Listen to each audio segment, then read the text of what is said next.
I still need a financial provider, or contributor.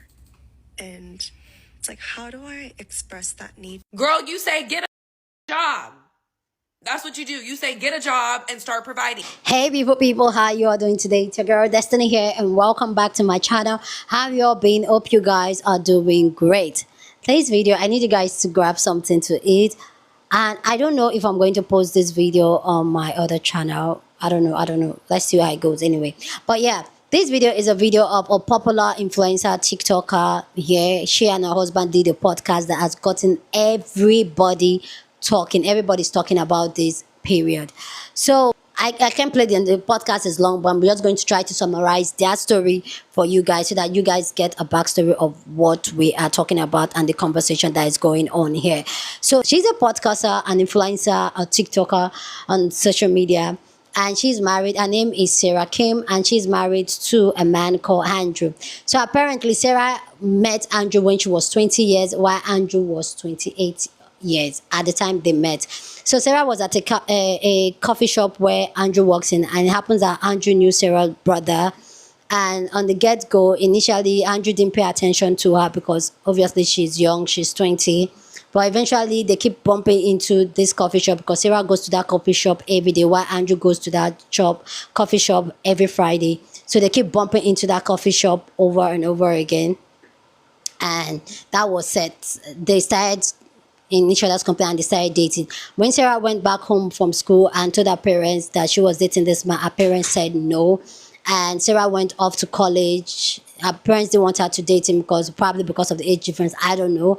But by the time she was going off to college, herself and Andrew, they made a part that if Andrew is still single, doesn't have a girlfriend, by the time she's back from college, then they can pick up from where they left off. So she went to college, came back, and and Andrew didn't have a girlfriend, and they picked up from where they left off. And when she told her parents about it, her parents agreed and said, oh, sure, go ahead, date.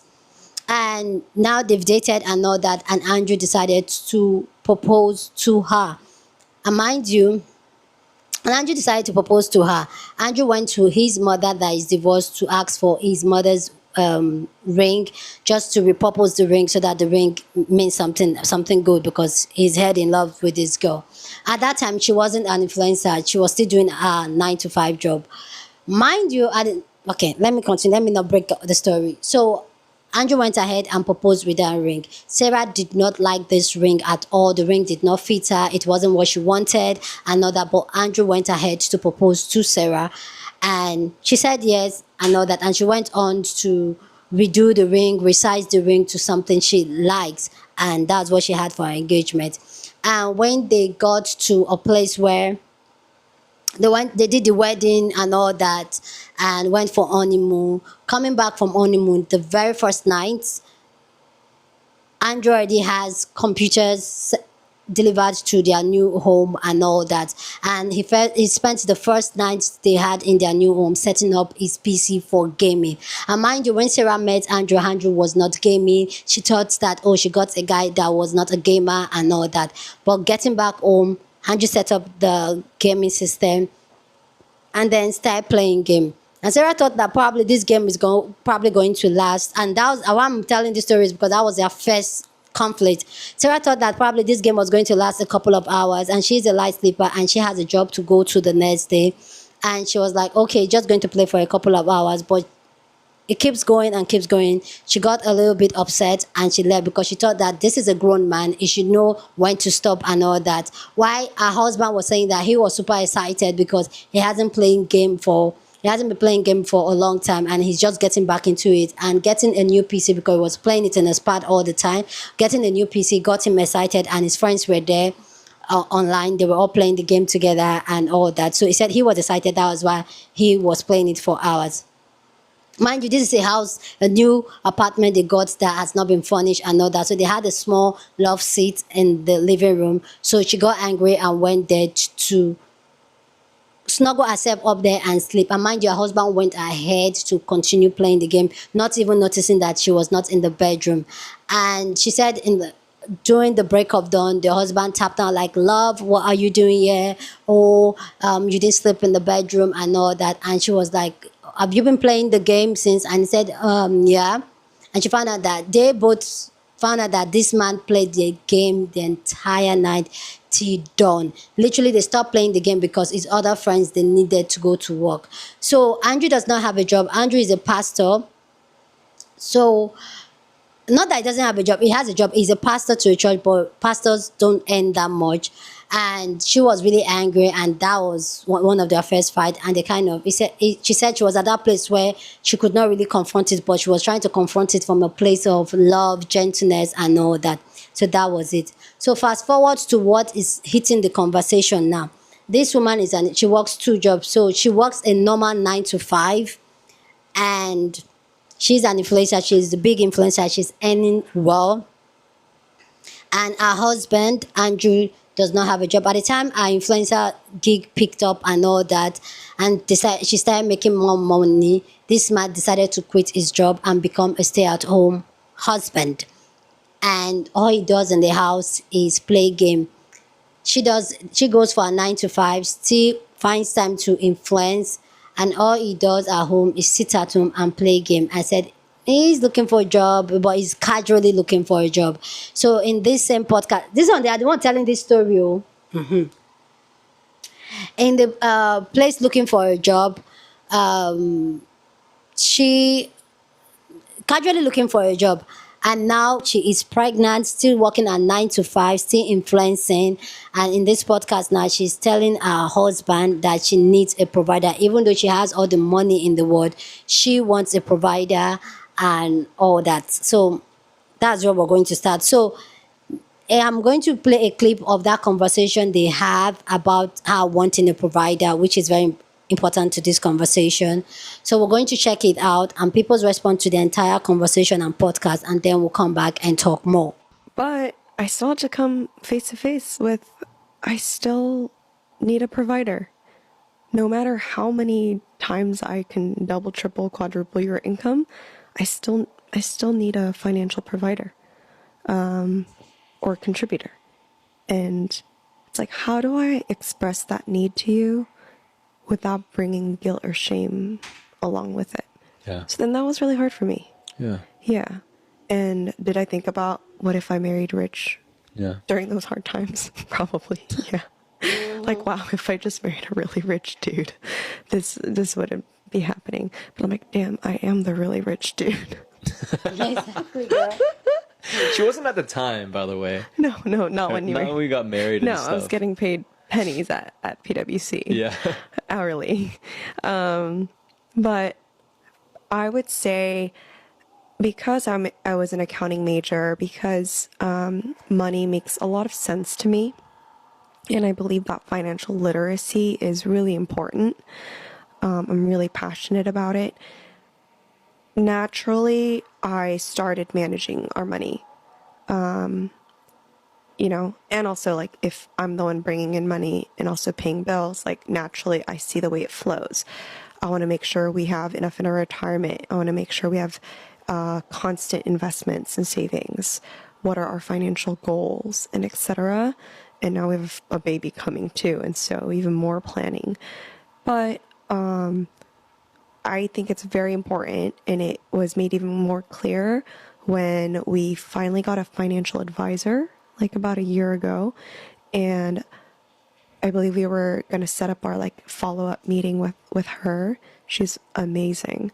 And she was like, hey, are you guys free next Wednesday? And Andrew was like, I'm not free, but that's okay. You guys go ahead and meet without me. Because for him, it was like, Sarah will know everything anyway. Yeah, and I was kind of like, I'm not making any money, so what? Maybe I'm not really part of this conversation. Yeah, well, I don't really have a place to say anything. Yeah. But she was really firm. She goes, no, you guys are married. This is your finances, and you both need to be aware of what's going on and make decisions together. So let's find a time where you're both available. And I think that actually, like, I really appreciated her saying that. Yeah. Because I had no problem with taking that meeting alone. Yeah. I was like, yeah, don't worry, I'll take care of it, And I do feel like ever since she said that, our dynamic in finances changed too. We're like, oh, this is our money and we're going to manage it together. Yeah. And so that looked like a lot of transparency in one, like my concerns, my worries of finances, or like, hey, this much came in this month. Let's move over this much funds into this account. Or hey, like which charities do we want to give to? Yeah. How much to each? And all those conversations we have now upfront, transparently together. And so I think that's kind of how it's working in our marriage. Yeah, yeah. Kind of coming back to what Sarah said about in a marriage, if you're doing it hopefully in the right way, you begin to grow to value what your partner grows, right? You become shaped and formed by the person you're doing life with. And some of the financial stress that we had, it came from just a different background and like what's important. So just to give a little, paint a picture, I kind of always financially struggled since I was little. Like my family was not well off. We didn't have a lot of money. And then I picked a career where like kind of in that nonprofit Christian world, you don't make a lot of money, but you're not in it for the money. And so I was used to just being poor, just barely making it, just getting by. And so my bar for what feels financially secure is extremely low. Like, hey, I can pay rent next month. We good, right? I'm stressed out from hearing that. For Sarah, that's not. She's thinking about retirement, right? Like she's I was early thinking about 20s. our non-existent baby's college tuition, actually. Yeah, she's thinking about, are we going to be able to like leave enough for our children to be able to live I well? was not pregnant. Hell, what are you talking about? They're going to work too, you know? Yeah, and my background, I don't come from a well-off, wealthy family, but as long as I can remember, we were provided for. Like, I never had to worry about money. Obviously, I always knew my parents wanted to do the most to save the most, but that's Yeah. like also just like Asian culture. But yeah, my dad very much financially provided for our family, sent both my brother and I to a private university. We don't know where he got his funds from. We really don't. But clearly saved plenty enough for us to go to college. And then ever since high school, I've always worked a part-time job. And so anything I wanted to do, I was able to fund with the money that I made. And so even throughout college, I've always worked. After college, I've worked. And so I needed a much higher level of financial security for me to feel like we're doing okay. So Yeah.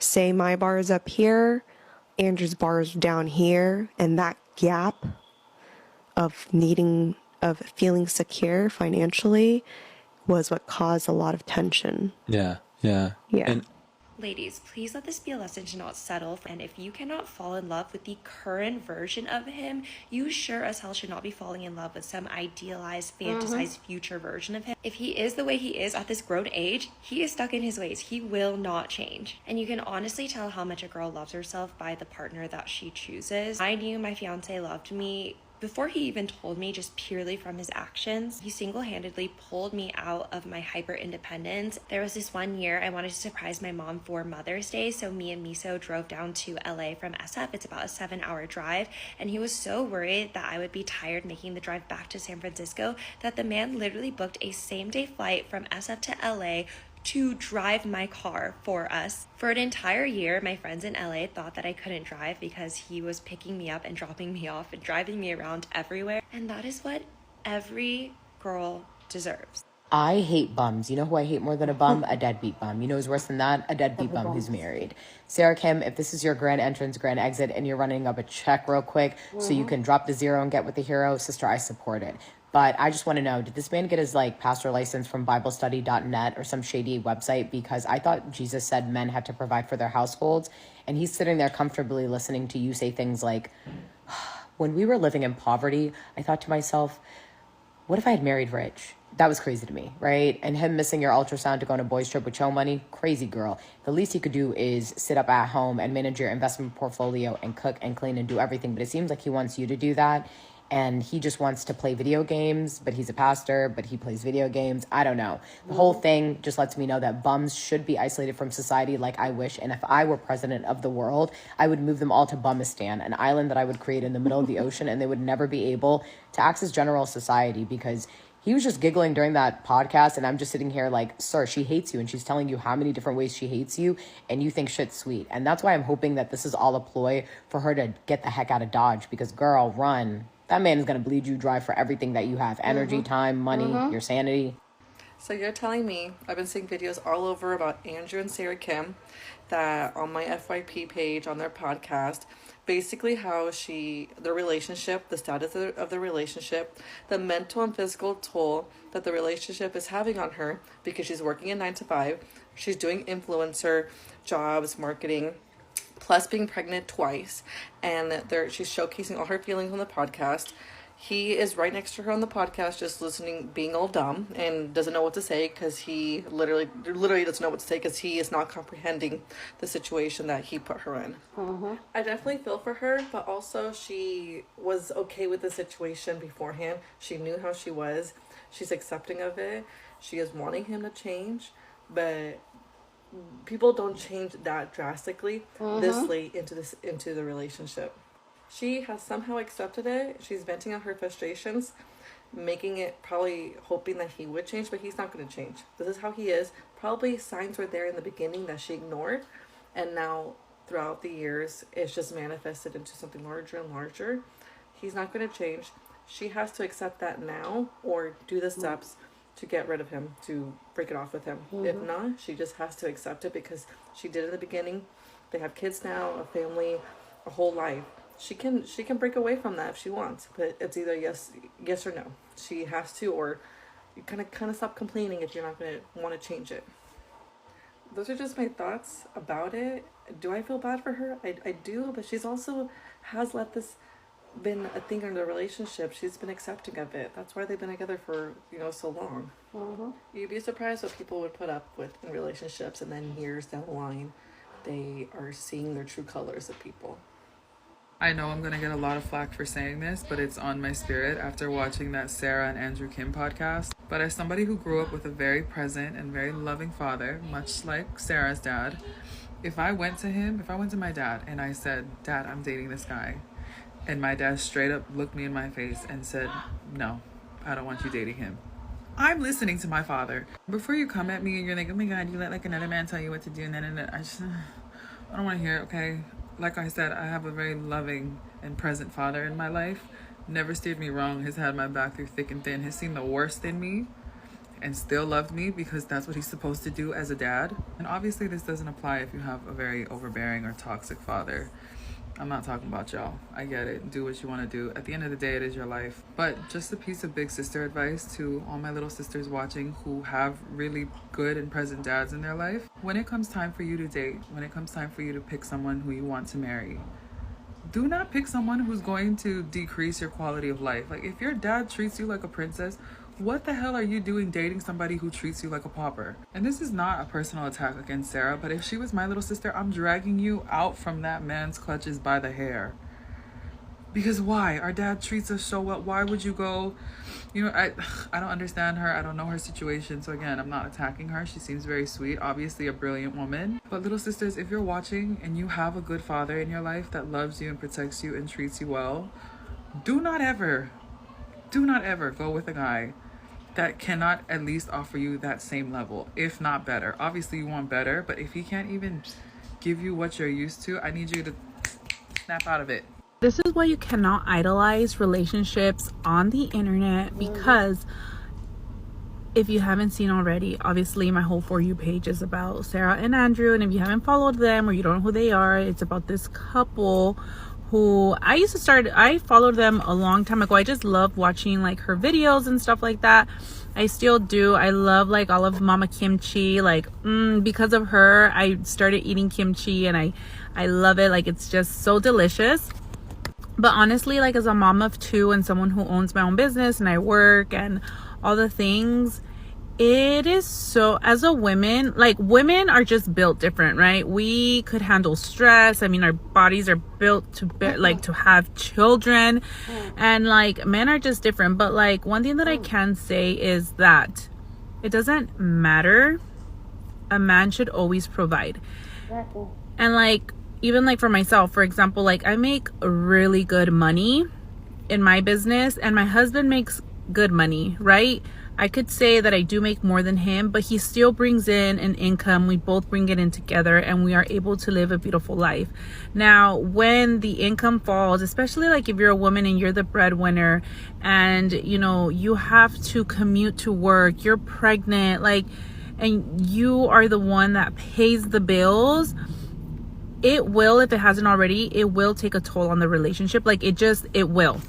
Especially if like your significant other isn't working and if they're just at home like playing video games. Like, I don't know, and this is what I always say, do not idolize other people's relationships because you never know what goes down behind closed doors. Clearly they're airing out their dirty laundry with the podcast and stuff like that, and if that's what they want to do, I mean, good for them.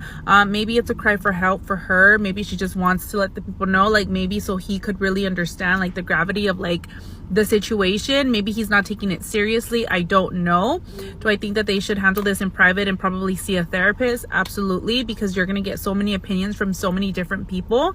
But in my opinion, I do think that he is in the wrong in so many ways, because as a woman, you always want to feel secure that your husband could provide for you and take care of you. And I just don't think that's the case with her. I still have to come face to face with, I still need a provider. No matter how many times I can double, triple, quadruple your income, I still need a financial provider, or contributor. And it's like, how do I express that need? Girl, you say job. That's what you do. You say get a job and start providing. That's what you're on this planet to do. Like, you literally have a baby with this man. You're married and are about to have a baby with this man, and you're afraid to tell your man to go get a job and that he's not providing or meeting all your needs. Your marriage is doomed. I'm sorry to say, their marriage is doomed, okay? These two have been all over my For You page this last week because I think some clips from their podcast went viral, and I did a little deep dive on them, and I'm going to tell you right now that marriage is doomed. I don't see it going past maybe 5-6 years. It's going to be even more doomed when they have their child, because adding a child into your already like stressful situation is just going to boom. Especially when you're not meeting each other's needs and you have a lack of communication in your relationship. If you've missed this drama, like that's Sarah and Andrew Kim. They're popular Korean American TikTokers, and I did a little bit of a deep dive, but some of their podcast clips went viral, and his like preaching because he's a pastor, he's a Korean pastor, went viral, and it just like has kind of exposed some very not nice things in their relationship. So he's like almost a decade older than her. He like wasn't a gamer, and she was really excited to marry somebody who was a gamer, and then he ended up being a gamer. Okay. When he proposed to her, he gave him a cursed ring. It was his mom's ring, but his mom and dad went through a nasty ass divorce, and he didn't even take the time to resize or restructure the ring. It didn't fit her. She had to do it. Bitch, I would have said no. You're not gonna give me no cursed ring, honey. I'm sorry. Anyways, a cursed ring that doesn't fit, of all things. She's been jobless before, and I think he helped her when she lost her job during COVID. But as of recently, he has been jobless, and she's been paying all the bills, and she's pregnant. She's like first trimester pregnant, and she works 2 jobs, which is her corporate job, and then she's a TikToker, and she commutes 2 hours for her job. And what does he do? He is a stay-at-home husband, not a stay-at-home dad. He's a stay-at-home husband. And I guess his little he contributes by managing her social media. That's about it. He doesn't have a job. And I'm just kind of sitting here looking at this like, this is just crazy to me that you women allow this. Like, you get with these men. He's like an Andrew Jenkins. He's literally the same. as Andrew Jenkins, maybe not as bad, but they're in the same like category. You women want these men so bad that you're going to put up with whatever you can get out of them. And it's just weird to me that, and I don't feel bad for her, honestly. I really don't. Everyone's like, oh my God, I feel bad. I don't feel bad for her. She chose him. That's what she wanted. She chose him. She chose up with him. She's going to be in her own hell, personal hell, because she put herself there. It's just at this point, we're in this weird conservative traditional like time warp, and these men don't want to pay bills. They don't want to work. But they want you to be traditional, come home, cook and clean and rear the children, but they don't want to be providers. Like, what are we doing here? And it's like the 50-50 conversation has now gone to, you got to pay all the bills, honey. You got to pay them all. And it's like, what are we doing here? What are we doing here? And I'm not adverse to 50-50 because in my household, I contribute. We live in California. We own a home in California. That shit ain't cheap, okay? And I have a certain lifestyle I want to live, so I know I have to contribute. But it's like, now y'all aren't even contributing. All you contribute is nobody really gives a about that. I'm sorry. You can get that anywhere. Like, she is about to be a single married mom. Woof. The worst thing in life. But comment your thoughts below. I want to hear, have you been keeping up on this situation? I literally did a little deep dive and I said, oh baby, couldn't be me. Could not be me. That man in his game would be on the street. He'd be right back with his mama. Period. Please go down in the comment section and share your thoughts. Love to know what you think about this entire conversation down in the comment section. But as always, please keep it respectful. Here on this channel, we're allowed to disagree, but we'll do it in a very respectful way. So go ahead, feel free and share your thoughts, okay? So this entire conversation, the podcast, I listened to the podcast that they're talking about. And guys, like this last creator said, what all I see... there's this, you can hear from when she said, I need a provider. There's already a sign that there's some type of resentment going on here in this relationship. And this man is so on board that rather than him to get a job and pull up his big boy pants and get his act together and become a provider, he's making an excuse of why he thinks the way he thinks and what he made his mindset that way. Oh, it's the way I grew up. I was okay. I'm okay not having, but you... Ladies, come. This is like, let's have this conversation. Whatever you do, however you do, never be with somebody that brings you here.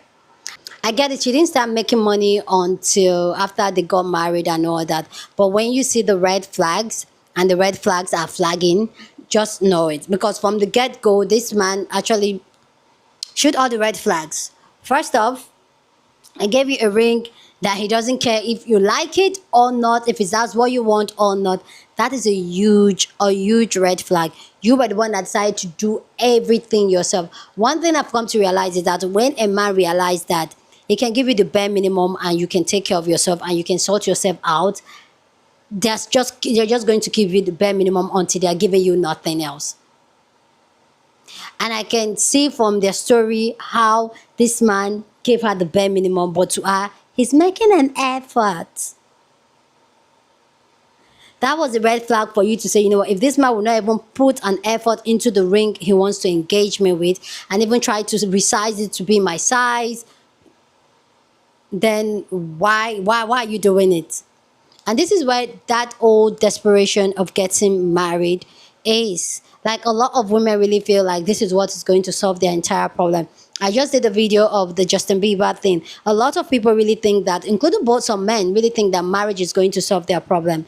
But it's not, guys. Especially when you don't have that self-love. And the crazy thing is that Sarah is from a very lovely family. A very lovely family. I've seen a couple of the vlogs and all that. Her dad adores her. So sometimes when people say, oh, you have daddy issues. Sometimes it's not even daddy issues. It's what women are being programmed. That illusion of, oh, you need a family, you need a husband, you need a kid. Now she's pregnant, going to have his kid, but you're still telling him how incompetent he is as a husband. Why are you having a kid with a man that you feel is not providing your needs emotionally, financially, the way you wanted?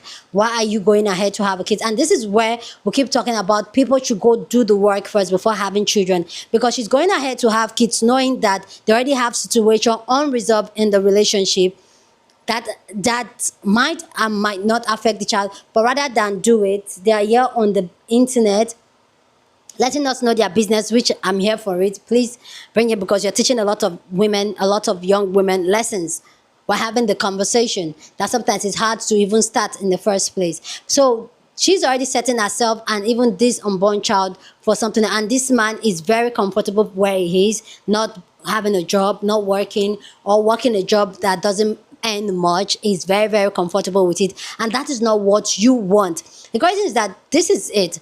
I feel like everybody has what they want in a relationship, but if it does not align with your partner or the person you choose to do life, you're just going to keep on having resentment at the end of the day for this person because it does not align. There's a woman that's going to be so happy having a man that makes the bare minimum salary, that is doing non-profit volunteering jobs, and that there are women that are going to be happy, amazing to have that type of man. So why is it not with that type of woman? Same thing with her that wants a provider. Why are you not with a provider? Why did you decide to be with a man that or that does a not profitable job, or a job that does not earn less, a pastor?